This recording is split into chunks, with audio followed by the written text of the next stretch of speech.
नमस्कार, आगळी वेगळी रेसिपीमध्ये तुम्हा सगळ्यांचे मनापासून खूप खूप स्वागत आहे। तर आज आपण मस्त थंडगार लस्सी कशी बनवायची ते बघतोय। जसे आपण हॉटेलमध्ये किंवा इतर कुठल्याही ठिकाणी लस्सी पिलीच असेल तर तशीच चव आपल्याला घरी आणायची आहे।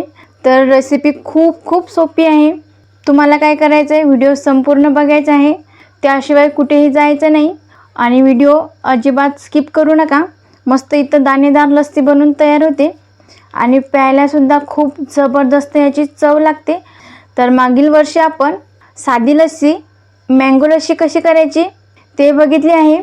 त्या दोन्हीची लिंक मी डिस्क्रिप्शनमध्ये देते, तुम्ही जाऊन नक्की तिथं बघा। तर ही सुद्धा लस्सी खूप सोप्या पद्धतीने बनवलेली आहे। चला तर मग झटकीपट रेसिपीला सुरुवात करूया। पण त्या अगोदर तुम्ही जर चॅनलवर नवीन असाल तर पटकन सबस्क्राइब करा आणि त्याचबरोबर बेल आयकॉन हिट करून ऑल सिलेक्ट करा। उन्हाळा लागला आहे, खूप गरमी वाढली आहे, तर दुपारच्या वेळेस काही ना काही पिण्यासाठी असं थंडगार आपल्याला हवंच असतं।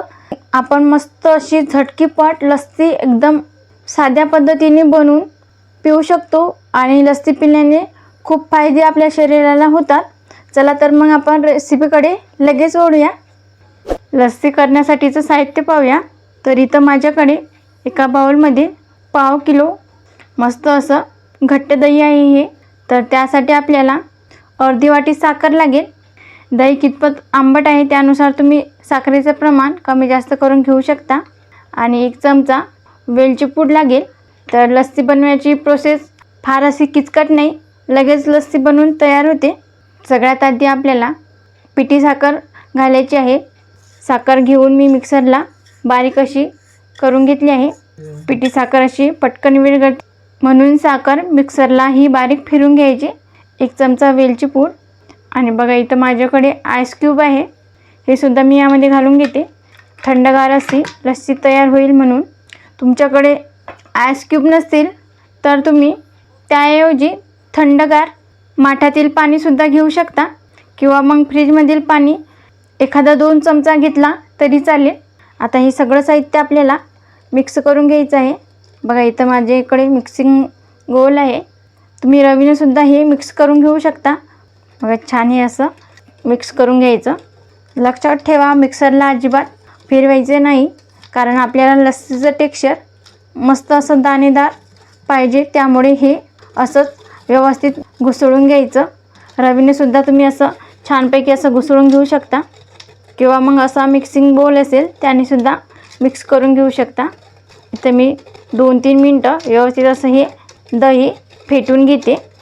बघा इथं हे दही मी व्यवस्थित असं फेटून घेतलं आहे आणि तुम्ही याची कन्सिस्टन्सी सुद्धा बघू शकता। मस्त असं दाणेदार टेक्स्चर आला आहे याला। एकदा परत त्याला असं मिक्स करून घ्यायचं। आता इथं माझ्याकडे काचाचे ग्लास आहे, यामध्ये मी ही लस्सी घालून घेणार आहे। बघा मस्त अशी कन्सिस्टन्सी आली आहे याला। बघा छान असं दाणेदार तुम्ही बघू शकता। मस्त अशी गुठळ्याची लस्सी तयार झाली आपली। क्या बात आहे। आणखी आता मी यामध्ये घालून घेते। तर बघा इथं आपली लस्सी बनवून तयार आहे। आता यावर आपण ड्रायफ्रूट घालून घेणार आहोत। बघा इथं माझ्याकडे बदामचे काही काप आहे, हे यामध्ये घालून घ्यायचे आणि मस्त हे लस्सी थंडगार एन्जॉय करून प्यायची। दुपारच्या वेळेस उन्हामध्ये ही लस्सी प्यायची वेगळीच मजा येते। तुम्ही यावर मलाईसुद्धा घालून ही लस्सी पिऊ शकता तुमच्या आवडीप्रमाणे। इथे मी बदाम घालून ही लस्सी एन्जॉय करते, आपापल्या आवडीनुसार असते ते। तर मला लस्सीमध्ये भरपूर सारे असे बदामाचे काप केलेली लस्सी प्यायला खूप आवडते। तर थंडगार लस्सी बनवून तयार आहे। तुम्हीसुद्धा एकदा ही लस्सी नक्की ट्राय करून बघा, तुम्हाला सहज जमेल। अगदी सोपी रेसिपी आहे आणि रेसिपी कशी झाली ते कमेंटमध्ये सांगायला विसरू नका। तुम्हाला जर आजचा हा व्हिडिओ आवडला असेल तर लाईक करा, जास्तीत जास्त तुमच्या फ्रेंड किंवा फॅमिलीसोबत शेअर करा। तसेच आगळी वेगळी रेसिपीला सबस्क्राईब करायला विसरू नका आणि त्याचबरोबर बेल आयकॉन हिट करून ऑल सिलेक्ट करा, ज्याने काही मी छान छान रेसिपी अपलोड करेल त्याचे नोटिफिकेशन तुम्हाला येऊन जाईल। आज वेळात वेळ काढून तुम्ही ही संपूर्ण रेसिपी बघितल्याबद्दल तुम्हा सगळ्यांचे मनापासून खूप खूप धन्यवाद। अशीच छान छान रेसिपी तुम्हीसुद्धा खात पीत जा। भेटूया नेक्स्ट व्हिडिओमध्ये।